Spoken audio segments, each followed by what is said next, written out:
में आने का मुझे अवसर प्राप्त हुआ है। आज मैं केवल एक नेता के रूप में नहीं, मगर मैं समझता हूं कि एक परिवार के सदस्य के रूप में, क्योंकि आजादी फतेह सिंह जी का बहुत प्यार इस क्षेत्र के लोगों के साथ था, आप लोगों के साथ था, और अपने जीवन काल के जो उनके अंत के दिन थे उन्होंने इसी क्षेत्र में आप लोगों के बीच में बिताए। और आज आप लोगों का जो प्यार, जो मान सम्मान और जो अपनापन आपने हमें दिया है, उसके लिए आप सभी का मैं दिल की गहराइयों से बहुत बहुत धन्यवाद करता हूं, बहुत बहुत आभार प्रकट करता हूं। आज मंच पे हमारे बीच में हमारे बड़े भाई एआईसीसी के माननीय सचिव और जो पूर्व में हमारे मंत्री रहे हैं प्रदेश की सरकार में, श्री सुधीर शर्मा जी, श्री सुल्तानपुरी जी, जो हमारे वरिष्ठ नेता है कांग्रेस पार्टी के, युवा नेता है और यहाँ से पूर्व में प्रत्याशी भी रहे हैं कांग्रेस पार्टी के, श्री शिव कुमार जी, जो हमारे जिला के माननीय अध्यक्ष है, श्री बाबा हरदीप सिंह जी, जो हमारे इंटक के प्रदेश के अध्यक्ष है, श्री रमेश ठाकुर जी, जो हमारे महासचिव है प्रदेश कांग्रेस कमेटी में, सुरेंद्र सेठी जी, राहुल शर्मा जी, राहुल ठाकुर जी, और यहाँ पे हमारी महिला कांग्रेस की अध्यक्षा, यूथ कांग्रेस के अध्यक्ष, सभी हमारे जो फ्रंटल ऑर्गेनाइजेशन है उसके सभी अध्यक्षगण, सभी सदस्य, अजय बेजा ठाकुर भी हमारे बीच में है, मैं इनका भी धन्यवाद करता हूँ। जो हमारे सचिव भी हैं प्रदेश कांग्रेस कमेटी में और जिला परिषद के सदस्य अभी है कि पहले थे, 2 बारी रह गए हैं, तो आगे भी बनेंगे, फिर बनेंगे। आपका भी बहुत धन्यवाद। आप सभी हमारे युवा साथी, महिलाएं, आप सभी का आभार। आज आप जानते हैं कि हम किस उद्देश्य से आप लोगों के बीच में आए हैं। अभी यहाँ पे बड़े विस्तार पूर्वक सारी बातें हो चुकी हैं, तो मैं उन चीजों को फिर से दोहराना नहीं चाहता। मैं कुछ ही बातें कर अपनी बात को विराम दूंगा।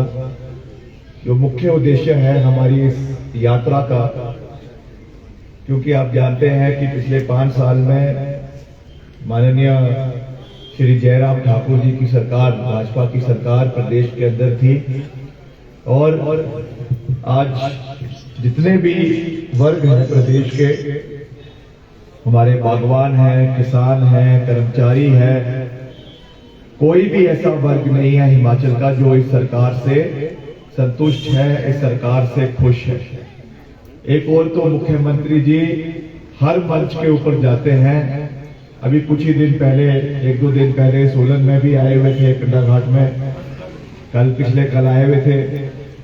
और ऐसा कोई मंच नहीं होता जहां पे ये नहीं कहते कि मैं इस बारी रिवाज बदलूंगा, मैं सरकार को रिपीट करवाऊंगा।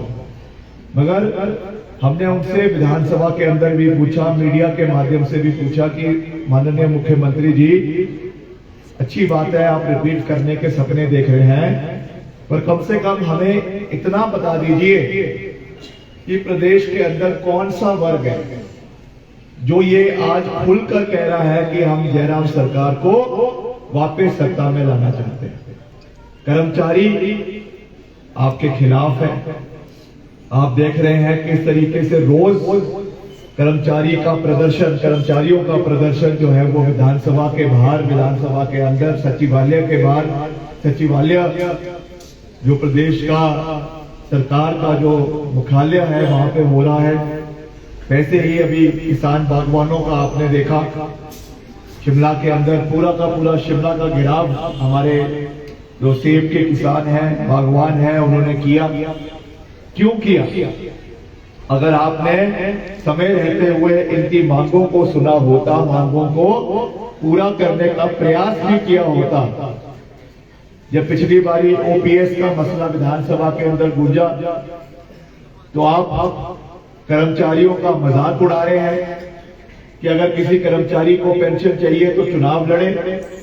आपका कहने का क्या तात्पर्य है कि जो हमारे कर्मचारी प्रदेश के अंदर अपनी सेवाएं दे रहे हैं, आपने उनके भाव के साथ जो मजाक किया है, भद्दा मजाक किया है, ये आपको चुनावों के समय में बहुत भारी पड़ने वाला है।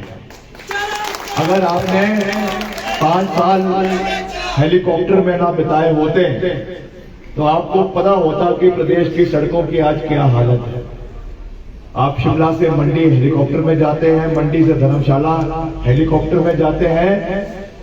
आपको राजा वीरभद्र सिंह जी से सीखना चाहिए, जो दिन रात सड़कों से वो जाकर चप्पे चप्पे का प्रदेश का दौरा जिन्होंने किया, सड़कों का निर्माण करवाया। आप तो डबल इंजन की बात करते हैं कि केंद्र में हमारी सरकार है, प्रदेश में हमारी सरकार है। हमने 70 नेशनल हाईवे हिमाचल प्रदेश के अंदर बनाए। कौन से नेशनल हाईवे बने, कितना पैसा उसके लिए आया, हमने विधानसभा के अंदर इसके बारे में जब जानना चाहा तो मुख्यमंत्री जी की ओर से, क्योंकि वो पीडब्ल्यूडी के मंत्री भी हैं, उसमें उनका सरकार का विभाग का उत्तर आया कि अभी तो इनकी डीपीआर जो है वो अभी तक तो डीपीआर ही नहीं बनी है। जो इनकी डिटेल प्रोजेक्ट रिपोर्ट है अभी तक वही बनकर तैयार नहीं हुई। कुछ सड़कों की अभी तक प्रधानमंत्री कार्यालय से इन प्रिंसिपल अप्रूवल नहीं आई है। और यहाँ पे ये ढिंढोरा पीट रहे हैं कि हमने 69 नेशनल हाईवे हिमाचल प्रदेश के अंदर लेकर आ गए। और जिस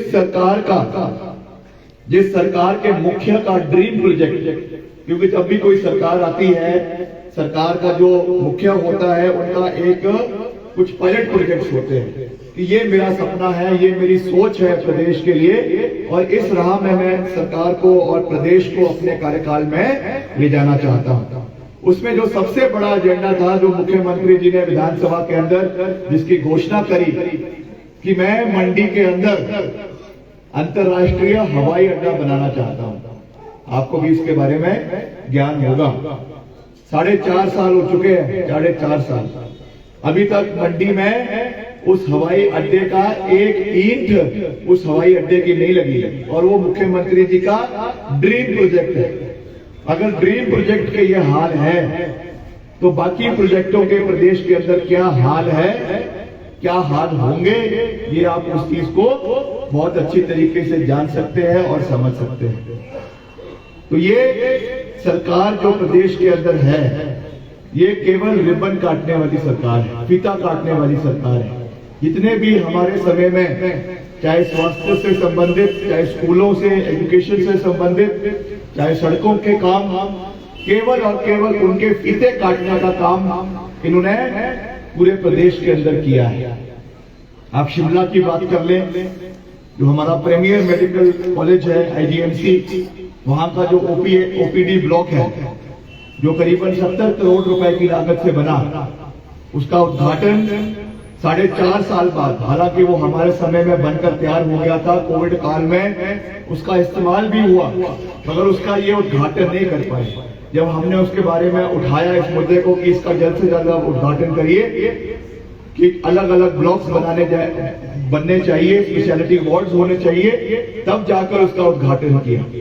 हेलीपैड शिमला के अंदर नया बना, उसका हमारे समय में उसका बजट आया, एशियन डेवलपमेंट बैंक से उसका पैसा आया, और अब जाकर उसका साल भर पहले उसका उद्घाटन किया। वैसे ही एक सुपर स्पेशलिटी हॉस्पिटल जो आईजीएमसी का दूसरा विंग बनकर अब हमारे जो साथ लगता हुआ इलाका है चमियाना, वहां पर बन रहा है, जहाँ पे हर डिपार्टमेंट के एचओडीज जो है वो सुपर स्पेशलिटी वार्ड्स के लिए वहां पे रिसर्च भी होगा, और साथ ही साथ उपचार के लिए भी हर अलग अलग वार्ड्स के, अलग अलग डिपार्टमेंट्स के वहां पे सुपर स्पेशलिटी हॉस्पिटल बन रहा है। वो भी 4 साल से लंबित है, उसका भी अभी तक कोई कार्य सरकार ने पूरा नहीं किया। मेरा कहने का तात्पर्य ये है कि ऐसा एक भी बड़ा प्रोजेक्ट हिमाचल के अंदर नहीं है जो इस सरकार ने शुरू किया। इस सरकार के समय में जिसका बजट आया और इस सरकार के समय में ही जो 4 साल के 4.5 साल के कार्यकाल में उसका लोकार्पण भी हो सके। अब जाकर घोषणाएं कर रहे हैं आखिरी साल में जहां पर भी जाते हैं। अभी जब हमने अपने बेरोजगार युवाओं की यात्रा को शुरू किया तो पहला कार्यक्रम इसका हमने सिरमौर के शिलाई में रखा।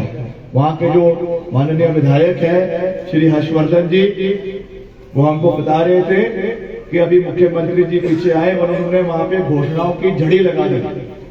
2 एसडीएम, 2 सब तहसील, एक नया कॉलेज और पता नहीं क्या क्या जो है वहां पे कर दिया। और उसके लिए कोई भी बजटरी प्रोविजन उन घोषणाओं के लिए वहां पे नहीं करवाया गया। यही हाल आज प्रदेश के कोने कोने में है। हालांकि वो वीरभद्र सिंह सरकार को कॉपी करने की तो कोशिश कर रहे हैं, मगर नकल के लिए भी अकल की आवश्यकता होती है। कम से कम जो घोषणाएं हो रही है उनका 50% बजट तो कम से कम देने की कृपा करे। मगर सच कहा विनोद जी ने कि इनकी हालत जो है वो ठन गोपाल है। पैसा जेब में है नहीं और घोषणाओं पे घोषणाएं करी जा रही है। हमको रिसोर्स मोबिलाइजेशन की ओर भी ध्यान देना है। हमने जितनी भी बातें करी है आज, क्योंकि मैं ज्यादा लंबी बात नहीं कहूंगा, जो खास रूप से जो ये 6 सत्य वचन हम लेकर आए हैं, ये ऐसी चीजें हैं जो इम्प्लीमेंट करवाई जा सकती है।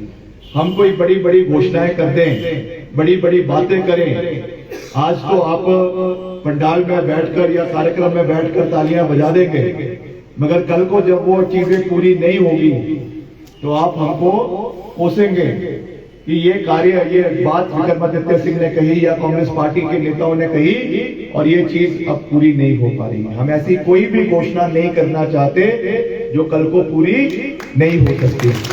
और हम जानते हैं कि प्रदेश के ऊपर 70,000 करोड़ रुपए का 70,000 करोड़ रुपए का ऋण है। ये कोई छोटा मोटा ऋण नहीं है। और मुख्यमंत्री जी को बधाई देना चाहता हूं कि 70,000 करोड़ में से 45,000 करोड़ रुपए मुख्यमंत्री जी ने 5 साल में ही प्रदेश के ऊपर ये ऋण थोपने का कार्य जो है वो जयराम ठाकुर जी ने किया है। उसके लिए उनको बहुत बहुत बधाई।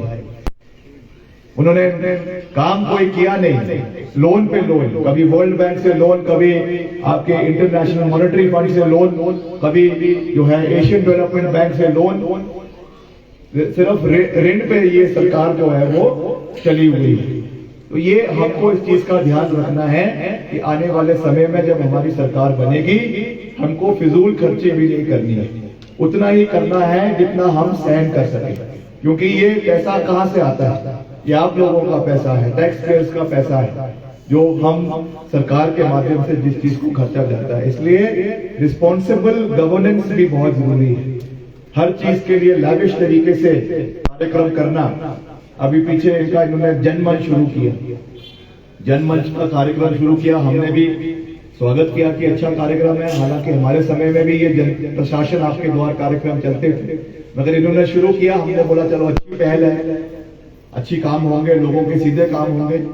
मगर जब कार्यक्रम होने शुरू हुए, आस्ते आस्ते उसमें अधिकारी आने शुरू हुए, मंत्री आने शुरू हुए, वो जनमंच कम लगता था और कोई अखाड़ा ज्यादा लगता था, राजनीतिक अखाड़ा, जहां पे एक से एक नेता आकर अपनी भड़ास जो है वो कोई पटवारी के ऊपर निकाल रहा है, कोई एक्सीएम के ऊपर निकाल रहा है, कोई एसडीओ के ऊपर निकाल रहा है, कोई पुलिस के ऊपर निकाल रहा है। कंपटीशन हो रहा है। एक हमारे मंत्री हैं जो डिप्टी स्पीकर है हंसराज जी, चुरा से, चंबा से, वो वहां से गालियां दे रहे हैं दफ्तर ऑफिसर को, तो इधर से देख रहे हैं भारद्वाज जी, अरे मैं कम क्यों रहूं, मैं भी 2 गालियां और दे देता हूं। उधर से देख रहे हैं पठानिया जी, राकेश पठानिया जी, 2 गालियां वो भी दे रहे हैं। इस तरीके से इस मंच को जो है वो झंड मंच बनाकर इस सरकार ने रखा हुआ है। और सारा का सारा वहां पे धामें भी लग रही है, सरकारी उसमें पैसा भी दिया जा रहा है और अब एक नया चीज शुरू कर दी हुई है, एक नई चीज शुरू कर दी हुई है कि अब हमें आजादी के 75वें साल पे जो है वो तिरंगा यात्रा निकालेंगे। और वो तिरंगे यात्रा में भी जो झंडे दिए जा रहे हैं, पहले तो वो झंडे जो है वो सी ग्रेड क्वालिटी के हैं। आप उन झंडों को ऐसे पकड़ के देखोगे तो उनसे आर पार दिखाई देगा। और वो झंडे भी 100 200 रुपए के जो है वो पंचायत के माध्यम से, डीसी के माध्यम से बेचे जा रहे हैं। मतलब शर्म करो, कुछ तो शर्म करो। राष्ट्रवाद के नाम पर भी पैसे कमाने का कार्य भाजपा के लोग कर रहे हैं। हर चीज में राष्ट्रवाद।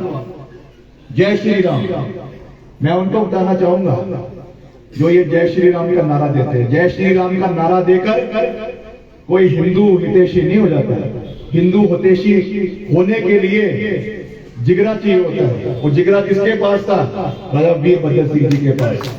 हिमाचल प्रदेश की पहली, देश की पहली सरकार 2006 में जिसने धर्मांतरण का कानून लेकर आई देश के अंदर, विश्व हिंदू परिषद के अध्यक्ष, राष्ट्रीय अध्यक्ष, इनका तो अंतर्राष्ट्रीय अध्यक्ष होता है, उन्होंने लिखकर राष्ट्रीय स्वयंसेवक संघ के सरसंचालक लिखित रूप पे राजा वीरभद्र सिंह जी का धन्यवाद किया उस समय कि महाराज जो कार्य भाजपा की सरकारें नहीं कर पाई वो आपने करके हिमाचल में दिखाया।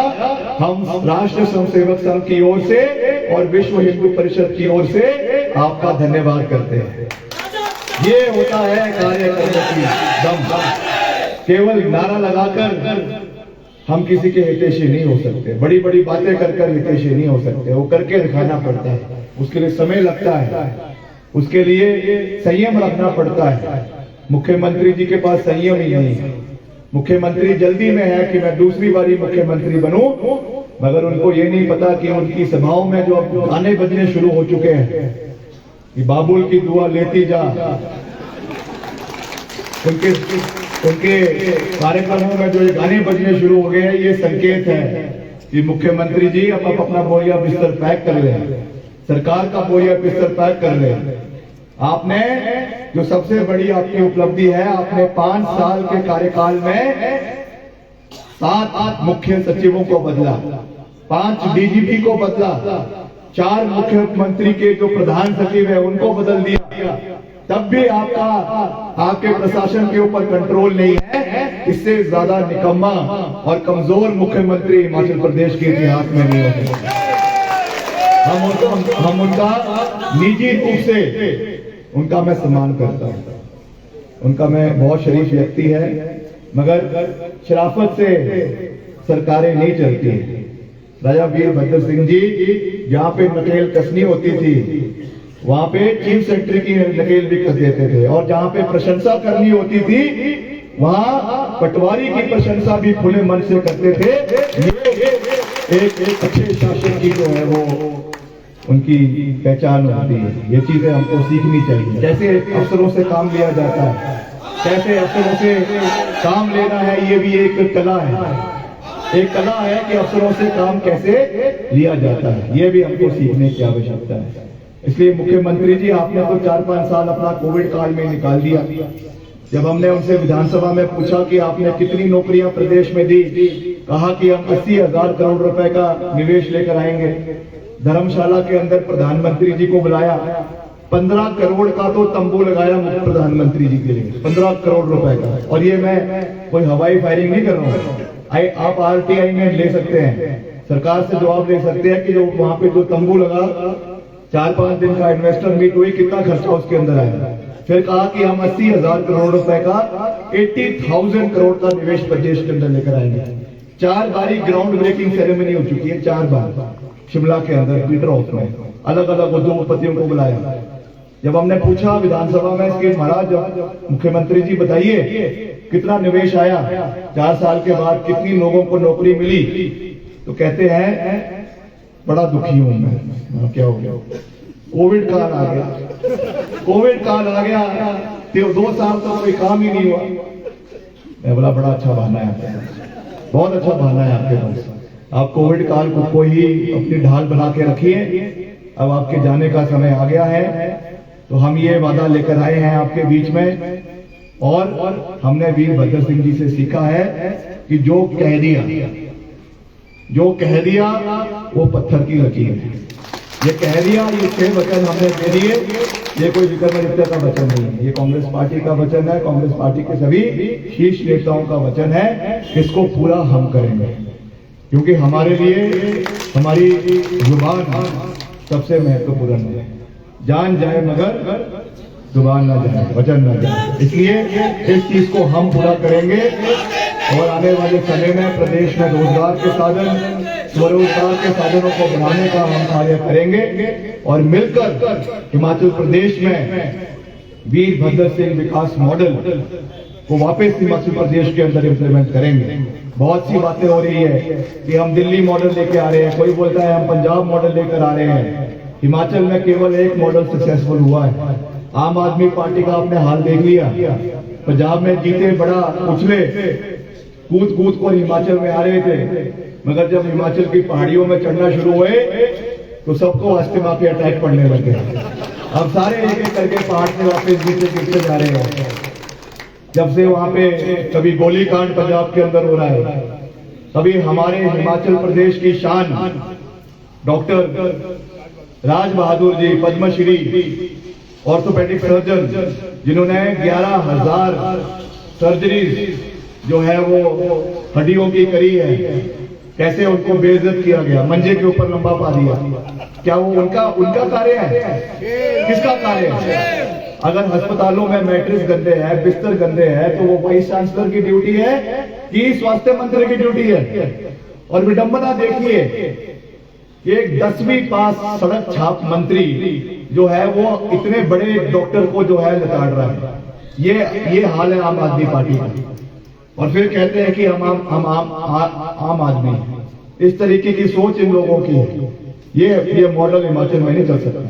हिमाचल में एक मॉडल चलेगा, वीरभद्र सिंह विकास मॉडल, जिसको हम हिमाचल प्रदेश के अंदर इंप्लीमेंट करेंगे इन लेटर एंड इन स्पिरिट। दोनों तरीके से इसको इंप्लीमेंट किया जाएगा। आप सबका एक बारी फिर से दिल की गहराइयों से बहुत बहुत धन्यवाद।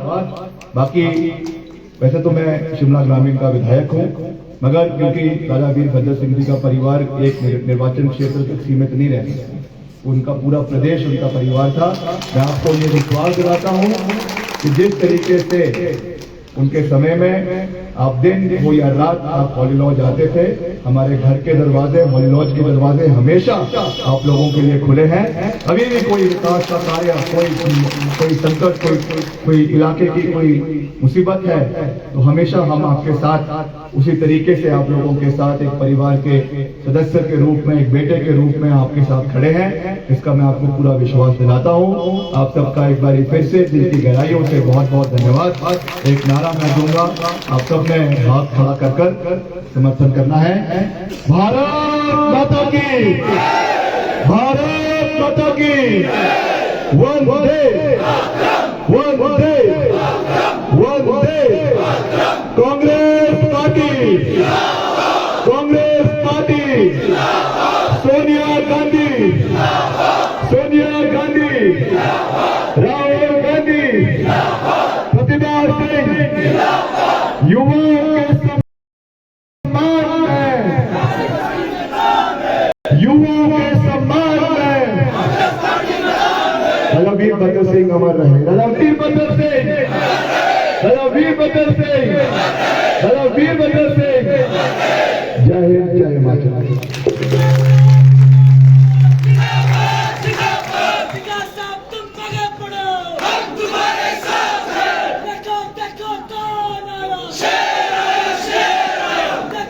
स्पीकर साहब, जितना हमने आपको देखा और समझा है, आपका जो व्यक्तित्व है, आपने हमेशा सच का साथ दिया है। वो निश्चल सच बोलने में कभी